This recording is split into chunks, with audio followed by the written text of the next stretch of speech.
Morning mga kabukal, kape tayo.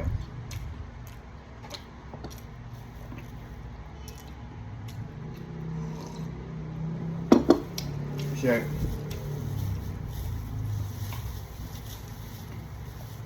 Sana mag-viral din tayo, no?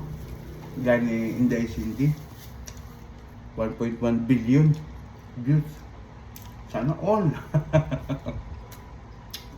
Di ba? A day in my life is burikat na nasabot sa Golden Gate of America. Nadako na og bangag.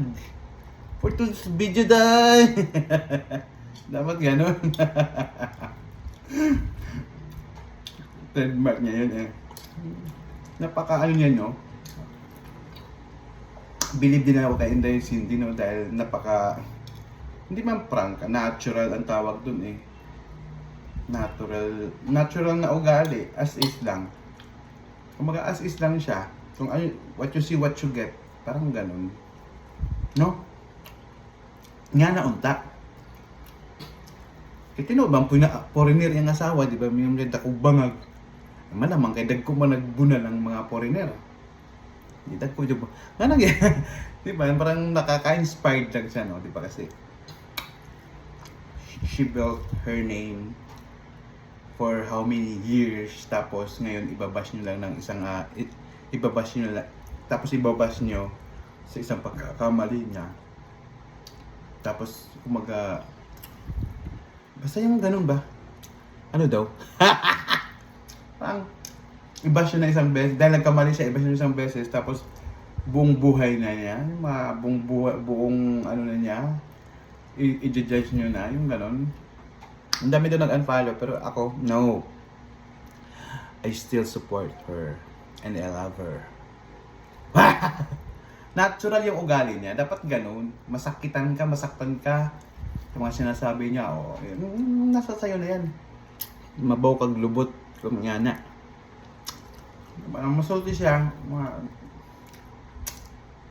That's her. Huy.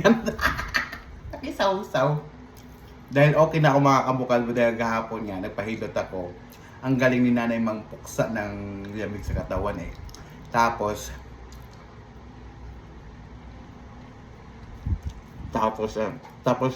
nawala na yung ubo si Pong. Kasi yung nag-worry na ako mga kabukal mo, yung ubo ko, umabot na ng 1 week mahigit. Tapos uminom pa ako ng gamot. Tapos hindi pa nawala. Kaya nagpahilot na ako kasi baka may pilay ako. Alam nyo naman, baby pa ako. Di ba? Baby pa ako, wala akong buhok sa bunbunan, no? Kaya nagkabilis ako magkasakit. Kaya sakitin yung baby.